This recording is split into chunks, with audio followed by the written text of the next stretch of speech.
Hello. I want to talk to you today about these Thornproof gardening gloves, and in so doing I will talk to you about how to successfully move or transplant or relocate a rose bush. Thornproof is how these were described on Amazon when I bought them. I'll put the link in the description box below this video. And by the end of this video we will know whether or not they are indeed thorn-proof, because this rose has some particularly severe, nasty thorns on it. I'm going to try my best to test these gloves to destruction. The reason I'm moving, relocating, transplanting these roses is because this whole border is being cleared out. And I'm going to turn this border into a low maintenance, scented themed garden. It's the ideal place for a scented themed garden because it's on the edge of this path which runs from the kitchen door to the rear of the cottage. So by putting lots of plants here which give off scent as you walk by, you'll pick up those lovely aromas.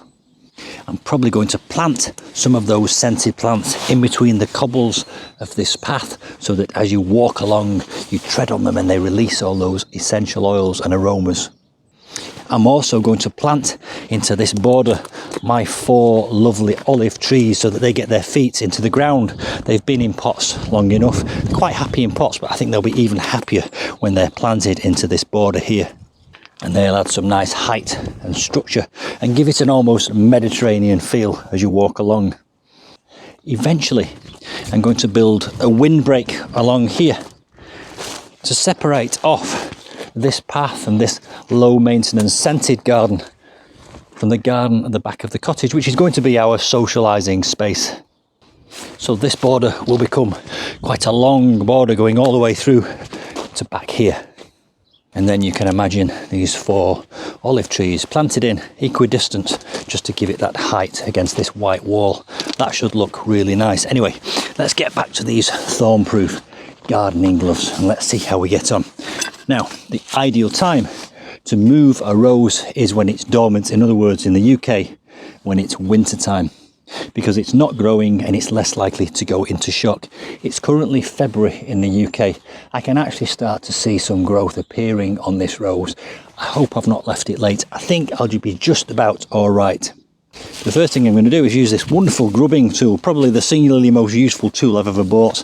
Again, I'll put the link below. To clear the ground around the bottom of the rose. Quite a lot of gravel here on top, which is great because it's probably suppressed quite a few of the weeds. These are quite mature roses.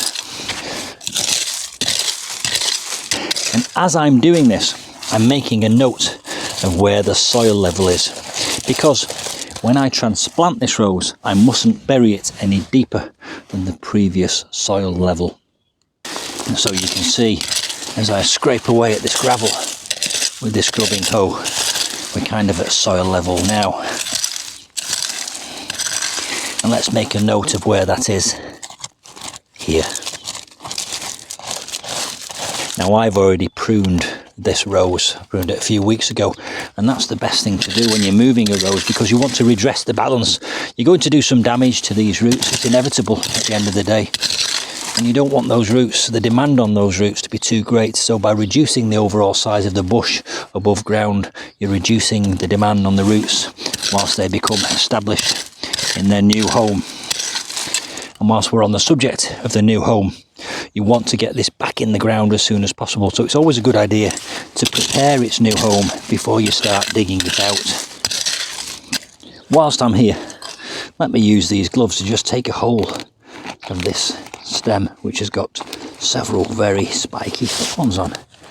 I'm actually amazed that none of those thorns, which are incredibly sharp, have gone through these very tough leather gloves. 2 different types of leather. I suspect the backside is not quite as thorn-proof, but this bit here is really quite effective. Nothing is coming through it. I'm actually squeezing quite hard there. And as you can see, you're not limited to just using them for thorny bushes. These are pretty good general gloves for garden use. as we get down around the root ball of this bush. Pretty hard wearing actually. When it comes to pruning your rose, whether it's to move it like this or just a general prune, try and open up the centre here, and that will let the air in and prevent mildew. Cut it down to an outward pointing bud, and that will help it to form an outward kind of bowl habit, and again keep it airy in the middle. And cut with clean tools in a diagonal fashion, and that will help the moisture to run off and prevent the end of these twigs from rotting.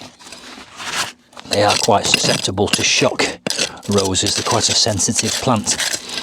You want to get this back into soil as soon as possible, and as I've already stated, I'm doing this in the winter time when the plant is in its dormancy. Now, I've moved roses before, and I know that they don't have a great deal of fibrous roots, and that's one of the other benefits of pruning it when you're moving it, because you're addressing the ratio of root to plant. If it keeps too much of its plant, the new roots will never cope and it will go into shock and be distressed. And as you can see, that's starting to move. Getting back to these gloves, I'm holding on to these branches quite firmly, and these thorns are really quite sharp. They're not penetrating the leather at all. I'm very impressed. I think with my other gardening gloves by now I'd have several quite severe cuts or lacerations. There's quite a nice little set of tap roots underneath here. It's a brilliant tool, I love it.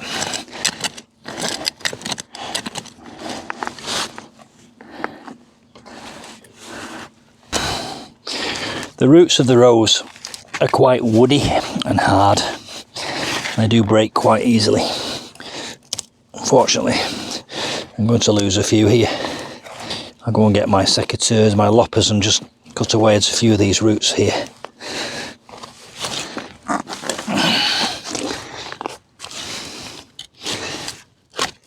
Nice clean, gentle cuts there through those roots.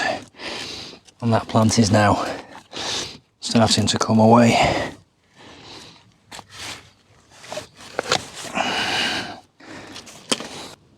Now, I've moved quite a few roses in my time, some quite big ones like this, and one thing that's always noticeable to me is there's never a lot of fibrous roots. It all seems to be centred around this great big chunky lump of wood. Perhaps that's where rosewood comes from. And I'm looking at the size of that root compared to the size of the plant, and I think it's still a bit disproportionate, so I'm probably going to cut a bit more off there when I get it into its new location. But again, just to revisit the original topic, Thornproof gardening gloves. Let's see how we get on.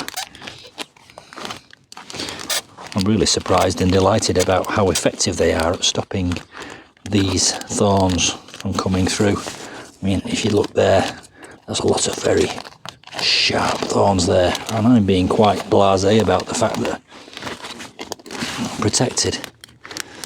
I'm quite impressed.